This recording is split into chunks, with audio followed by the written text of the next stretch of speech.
So for the podcast, what do you want me to call you by? Do you want me to call you by Justin, Nealy, Just Nealy is fine. just Nealy? All right, for sure. So, Not like just, but like. Okay, for sure. Nealy. Yeah, gotcha. For sure. And then, another thing, basically the whole premise of this podcast episode that I'm hoping to record with you is, that when I look at the rap community, right, you guys are insane marketers. You guys are absolutely unreal at getting your shit out there, right? Yeah. And I just wanted to tap into you and hopefully some other guys into figuring out like how do you guys go about this? Where did you guys learn to do it? And so on and so forth. Well, I mean, basically, it's a big process. You have to make yourself like an actual brand. Mm-hmm. You can't just kind of go out there and just be like, oh, yo, here's music. Everybody listen to it. Okay, I'm a rapper. Right. You know, it just kind of has more process to it. You have to make sure that everybody takes you seriously as a business and not sitting there just looking at anybody can put things on SoundCloud. Right. But not everybody can build a brand. Okay. So when you say like people taking you seriously, like how exactly do you go about doing that? Because like in all reality, like any dude can get on a mic and like act hard. You know what I'm saying? Like how does someone take a rapper seriously like yourself? Like how do you? Well, I mean, for that like direction that you're coming from with that all depends, I guess, on the person who's listening to the music. You know, they're gonna just listen to whatever they listen to, but it's just fact of it. It's all a business. It's not exactly. It has like very little to do with the music as it does the business part of it. Mm-hmm. Basically, I built my whole Nealy Entertainment brand, and you know, building it to a point where people aren't just seeing that I'm just some kid that wants to be a rapper. I'm actually making things happen. I've got clothes. I got, you know, everything that I need to make everything have progress. Mm-hmm. Okay. And then tell me more about like this Nealy business. Like, is this basically like a record company that you're trying to start, or more like an agency so that when you go big, you can like pick up other rappers and help them get going? Like, what exactly is this company? Well, it's about to be my all-around entertainment brand. I want people once like have something like as big as like damn Disney or something like that. But you know, it can't be right now. But Right. It's a process, and I want like that Nealy Entertainment to be where people go for all their entertainment wants and needs, whether they want some clothes or they want to watch something funny or watch a good movie or listen to some music. They always go to Nealy Entertainment because they know that's where the best stuff comes from. Okay, I get you. So then Make it its own media. Okay. So you're basically more or less trying to create like the next Hulu with your Nealy Entertainment. I want to do anything that aspects that touches anything that has to do with entertainment. That's what I want the Nealy brand to be. Okay, for sure. And how long ago did you start this Nealy brand? About a year ago. A year ago, okay. I started the actual brand. Okay. And then you said actual brand. So then what were you doing before that 1 year mark? Just kind of wanting to just be a rapper. Okay. So basically you want to use this rapping platform in order to boost Nealy Entertainment, more or less. Exactly. You gotta play the cards you're dealt. If you're a good rapper, you know, and you want to make an entertainment business, then that's clearly your first step. Right. Okay. If I was an artist, you know, when I'd be drawing or something, then that would be my first step. Okay. You know, you got to make everything kind of build itself together. Mm-hmm. Okay. And you got to use your strongest points to build. So, you know, when you're at a ground point, you got to use whatever your strongest aspect is to make that get bigger. Right. Okay. If I could, you know, if I was an actor, I'd use it through acting. Okay. I get you. It's that whole branding thing that you were talking about earlier. You brand yourself as a rapper, as a creative, right? And then from there, you now launch into more or less another brand of you through Nealy Entertainment. Exactly. We start, you know, I can't direct a movie right now or, you know, do any of that stuff now. But once I get, you know, this part, the aspect, we'll get the music aspect of Nealy Entertainment up. And I can always do the apparel too. Mm-hmm. But we get that up, and then once that's up, we now have more money to go and build the, you the acting part of it, or anything we want. Now we have the ability to make each aspect stronger. Right. Okay. Now, when you say we, I'm assuming there's other people who are backing you up, supporting you, or even partnered with you for Nealy Entertainment, right? Well, I mean, I have like people that help me, yeah, but I'm really the only one there. But like, I have like people who got my back and stuff. So I always say we. And one day when the brand is bigger too, they can look back at this podcast and say that I was always there. I had Nealy Entertainment as a we brand. Right. Right. You're building that consistency now. Exactly. You gotta make sure. I also realized too a long time ago that you want to try to make sure everything sounds good for the future too, because like there's songs that I've written before that I thought were really good, but then now I can't use them or anything because of like copyright or whatever, like all kinds of different stuff, or it's just not relevant anymore. And you got to make sure that you plan for things to be relevant in the future as well as at the moment. Okay, I get you. Now on that note, so I don't know if you looked into Pre-Viral at all before this, but I put out a lot of content, right? I'm all over TikTok, Instagram especially. I'm on Twitter, right? Those are my 3 biggest platforms. And my personal opinion on content creation is quantity over quality, right? Yeah, that's a big one too. Yeah, so like, how do you feel that's gonna affect the rap culture or even just content creation as a whole? Like when you look at TikTok, dude, like TikTok is literally just a bunch of teenagers shit posting.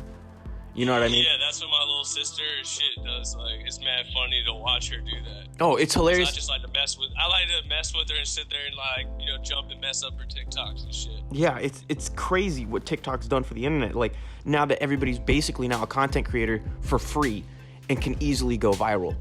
So, my question to you is, one of her friends is in high school and has like something like millions of followers and stuff and gets paid from it. Oh, I don't even doubt it. She's like 15 years old.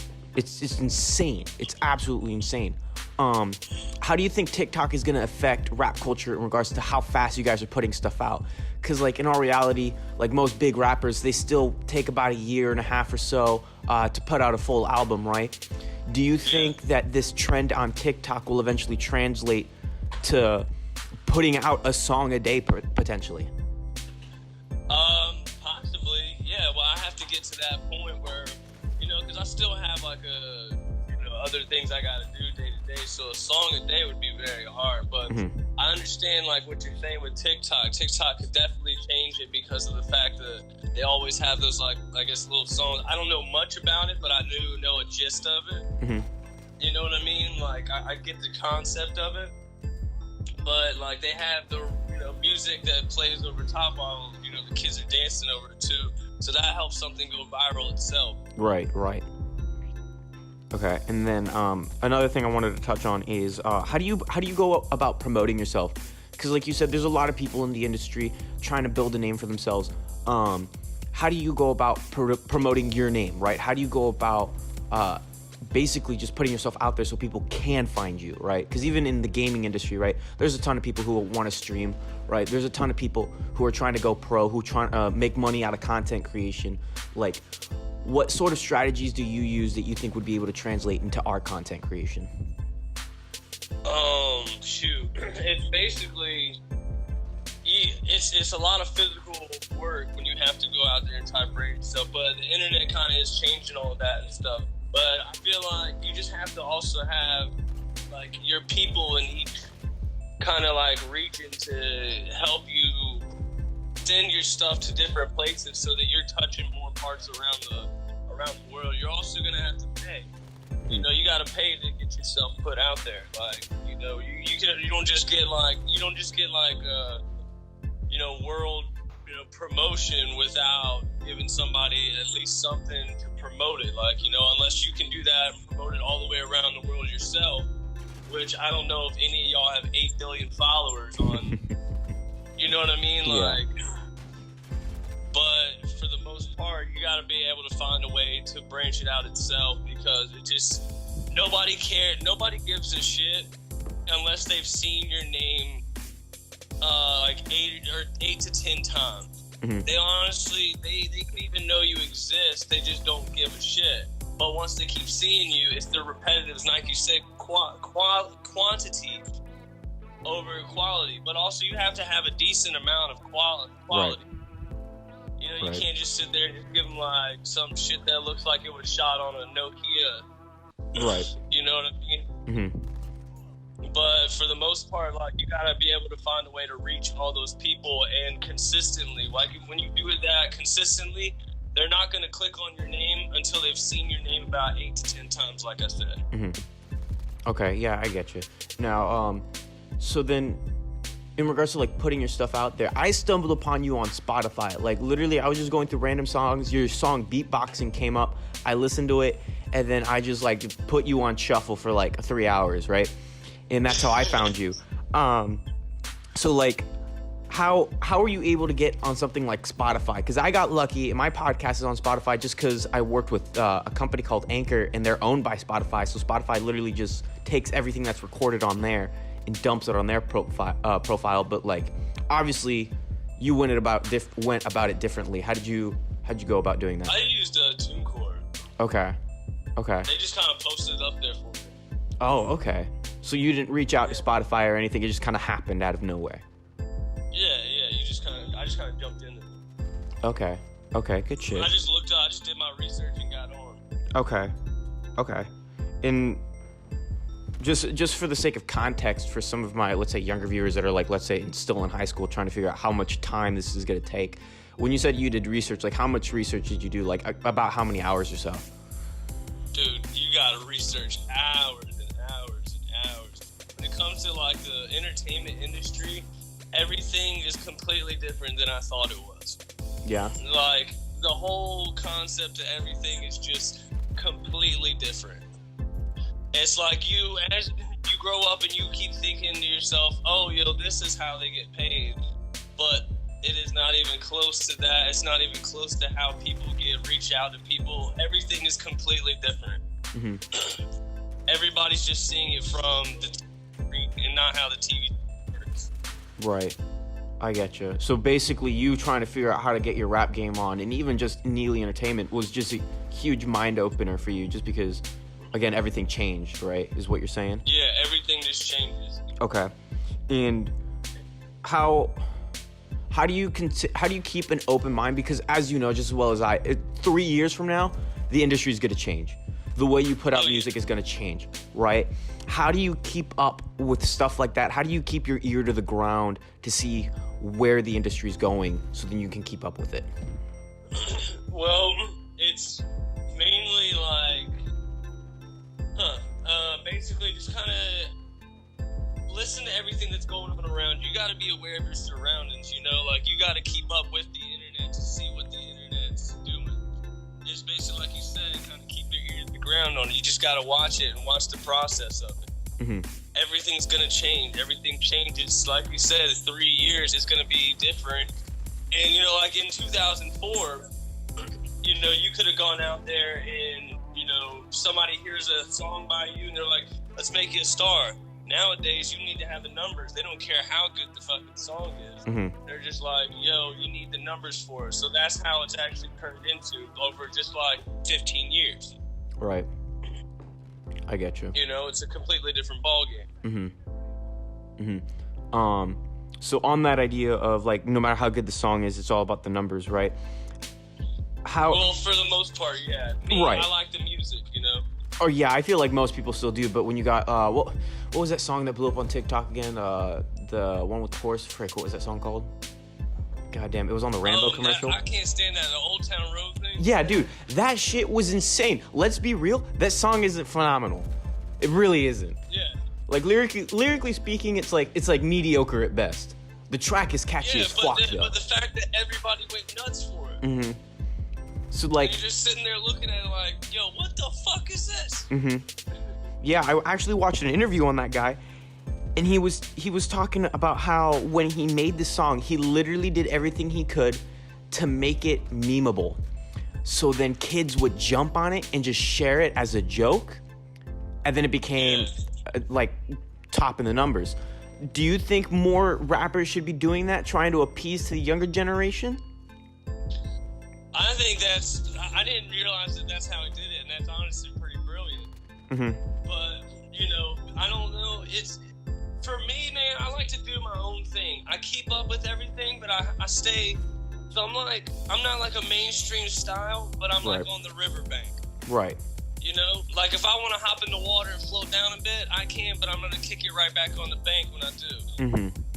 I get you. You know, and go chill and sec. You know, hit the bowl on the side of the riverbank.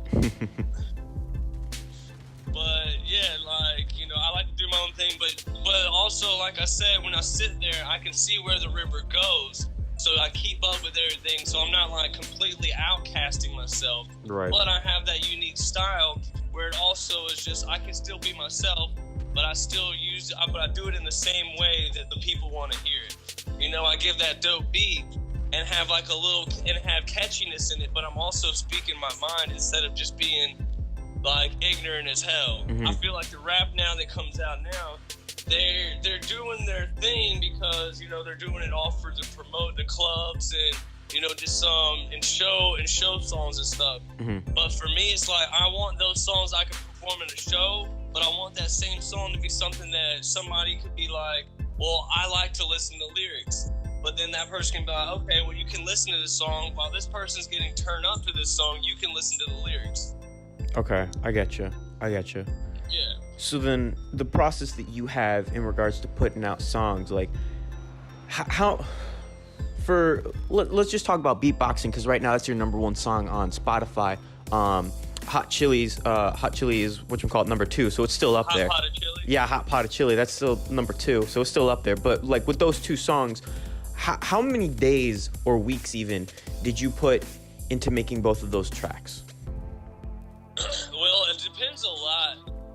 Sometimes, like, so I'll wake up in the morning, just get high as shit, and then I'll listen to beats and stuff like that, and then eventually, sometimes either a song will pop out right there, or sometimes I have to listen to the beat 1,000 times before I even get one word out. Mm-hmm.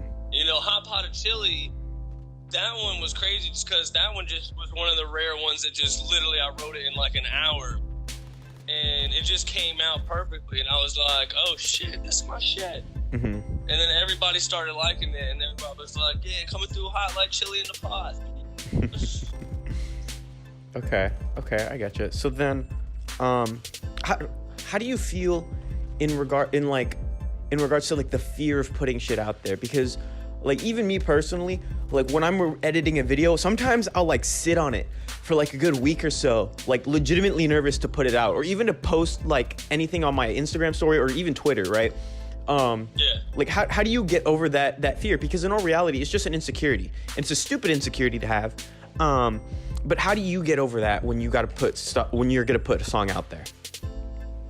If I like it, then fuck it. Dude, that's some straight truth. That was probably the best one-liner I've heard in a while. If I like the song, then fuck it, man. Somebody gonna like it. For real. Okay, I get you. That was actually hella good. I might make that a tweet and then quote you on that. That's some good shit, actually. Holler at your boy and be like, yo, if I like it, then fuck it. That's good shit, dude. Hey, for real, that should be a rap song, dude. That should. Holy crap. When I get bigger, that's gonna be the motto for Nealy Entertainment. Do it, dude. No, make it the motto now, bro. Fuck getting bigger. Do it now. If I like it, then fuck it. Oh, yeah, that's the new phrase right there. Dude, do it.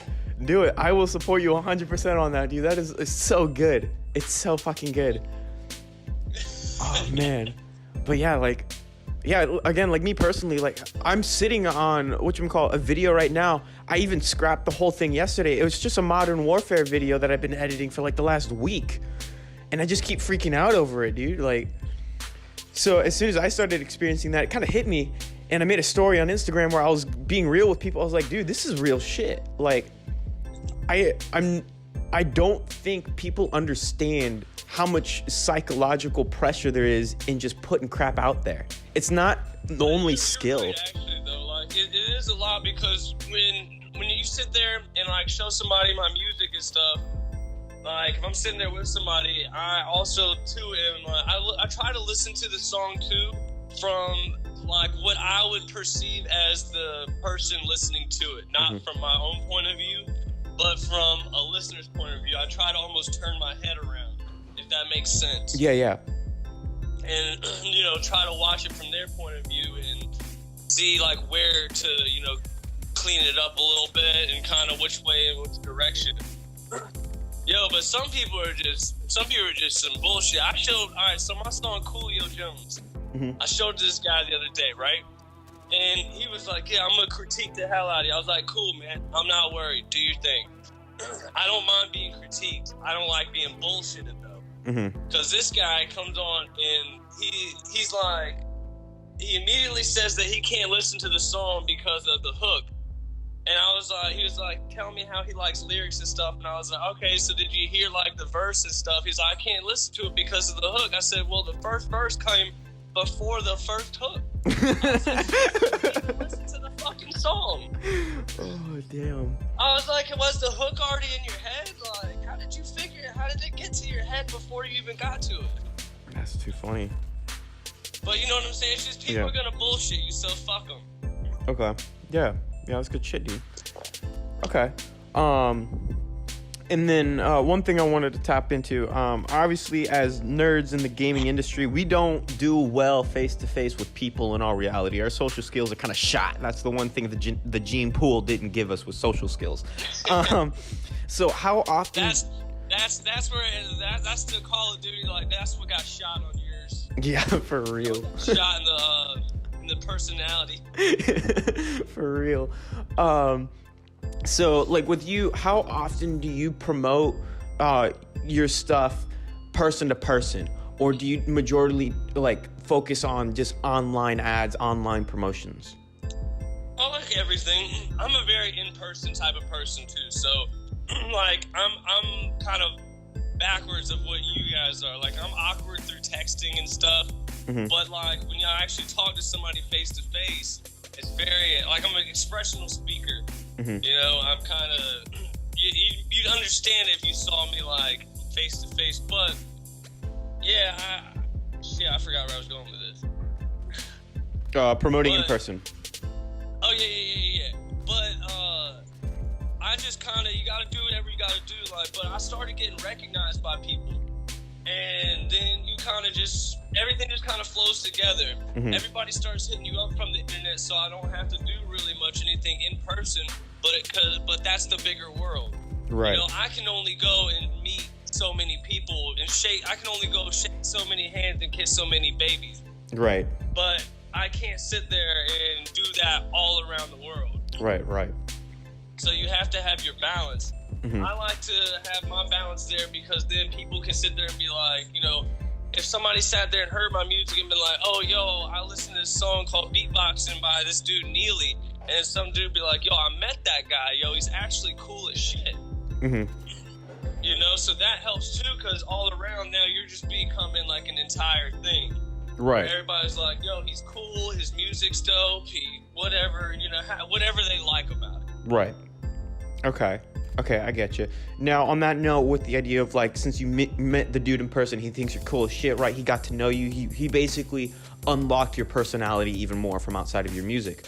Exactly. How do you try to kind of be more personable online as well? Like, have you ever considered vlogging, like, your shit so people can, like, get to know you as though, like, they're spending time with you?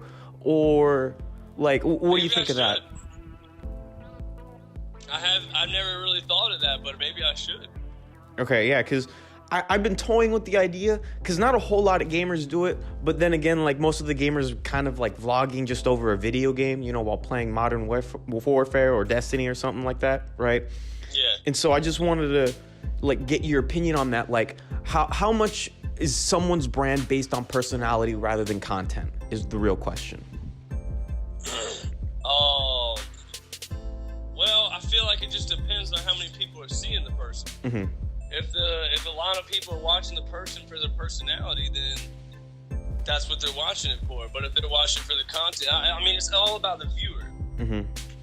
You know, whatever the viewer wants. If the viewer likes to listen to that person talk, some people could literally just Like, you know, all the people are sitting there looking for the content and stuff, while the one person sits there just like, I like the way the guy talks. Mm-hmm. Okay, I got you. Okay. So for the last 5 minutes, you've been mentioning the viewers a lot, which is actually super awesome. I want to hit on that. Like, where do you get most of your viewer feedback from? Is that from person to person? Do you spend more time on Instagram just trying to figure out what your peoples are trying to tell you? Where do you put your ear in order to see what people want? I see most of it from Instagram. Okay. But I don't have a lot of, like, personal feedback. Like, I guess I'm not, like, at that big of a moment where I have enough people contacting me. People are just listening to the music right now. Mm-hmm. You know, nobody's looking out for me, or, like, you know what I'm saying? Like, not a lot of people are reaching out to me at the moment. They're learning. Right. This is their learning process before they have their questions. Okay, I get you. So then, which rapper do you relate to most then in your style? Alright, I always get asked this question. Mm-hmm. And what I always tell people is that I don't really care who the artist is. The artist, to me, don't really connect with me as much. It's more the music. I like all genres of music. But I feel like if you're biased of an artist, say you just sit there and say, oh, I don't like that artist, then you're going to sit there and literally not listen to every one of their songs just because it's the artist. Mm-hmm. Now, what if they made 100 songs and 99 songs you might have thought were trash, but that one song that person made that you won't listen to just because it's that person could have been one of your favorite songs you ever heard? I get you. You know, so people are listening these days to the artist and not the music. And I listen to the music and not the artist. Okay.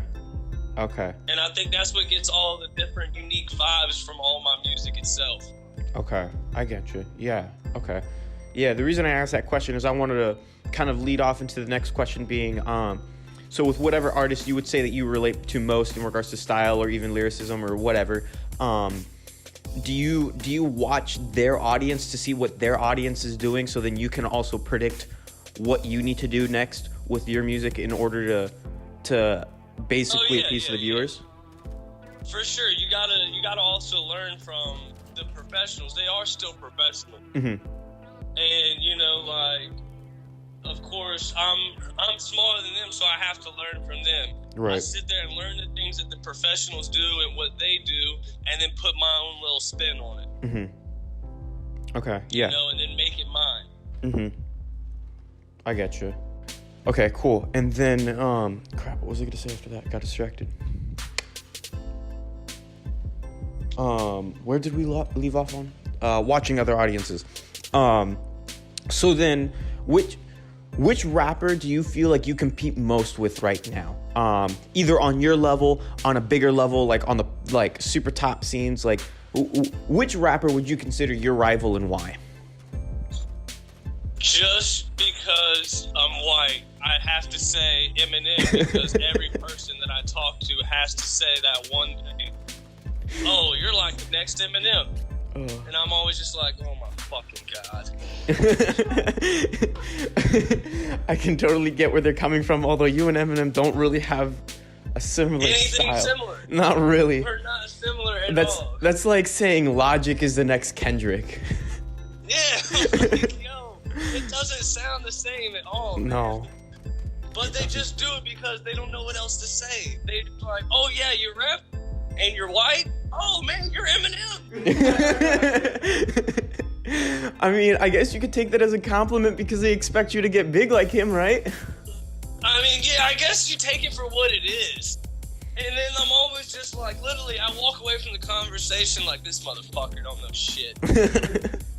But in all reality, most people don't know shit about rap. They kind of just listen, which is where mumble rap kind of came from. In all reality, like, it shouldn't have gotten big. Like listening to what it is. Mm-hmm. Yo, like if you were to go ask some of these like famous people that are mumble rappers and stuff, hey man, I got you. That's a cool hook and everything, but what's the concept of the song? Money. Bitches. For real. For real. So then, on that note, do you think that music videos are still relevant, right? Because again, like you were saying, like you and I just agreed on, mumble rap is just big just because really it's just catchy. No one really cares what they're saying. It's just catchy as hell. And bitches just want to get wet in the club. This is true. This is very true. Do you think music videos will start dying off pretty soon? Or do you think they're just going to get more and more traction just because you can hype up a song even more? Personally, I don't think it's going to go away anytime soon. Mm-hmm. You know, my opinion, I think the music video itself is still going strong. Mm-hmm. I feel like you do need to have music videos because, like you just said, it kind of gives it that that pop. Mm-hmm.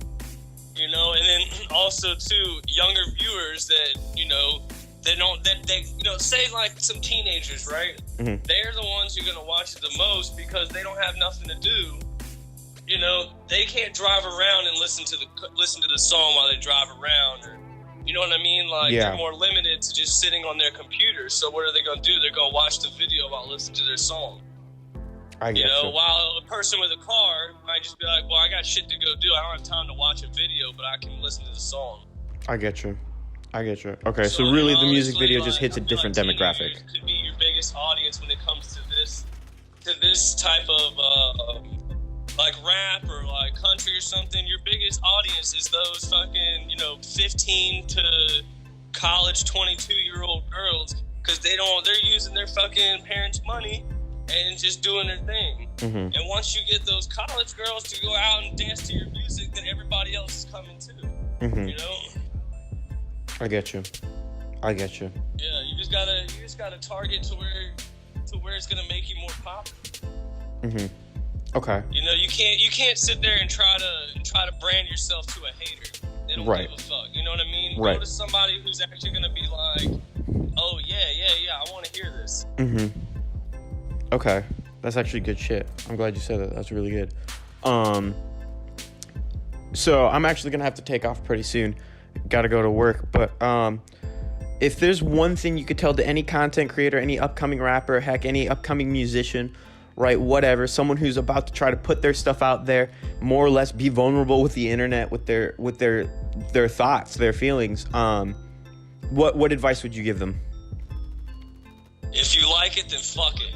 I love it, dude. I love it. Well, Justin, it was a pleasure having you, dude.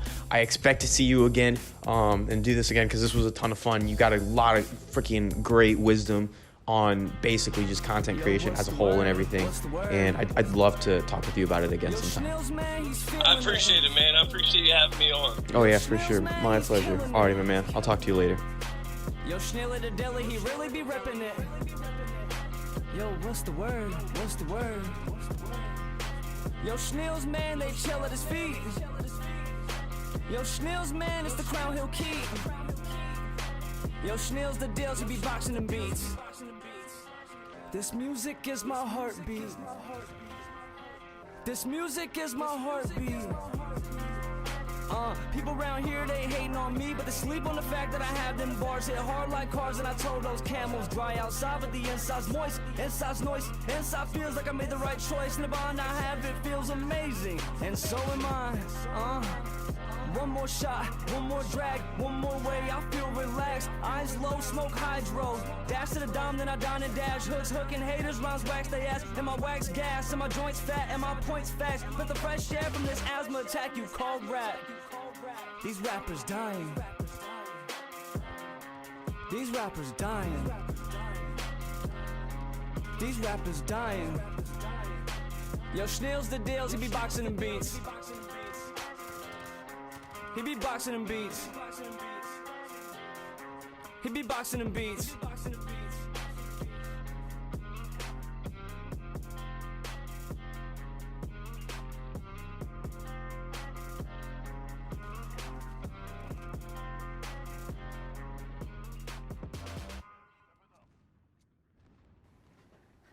Hey, yo, where you going? I drove you here. Oh, and you owe me $5.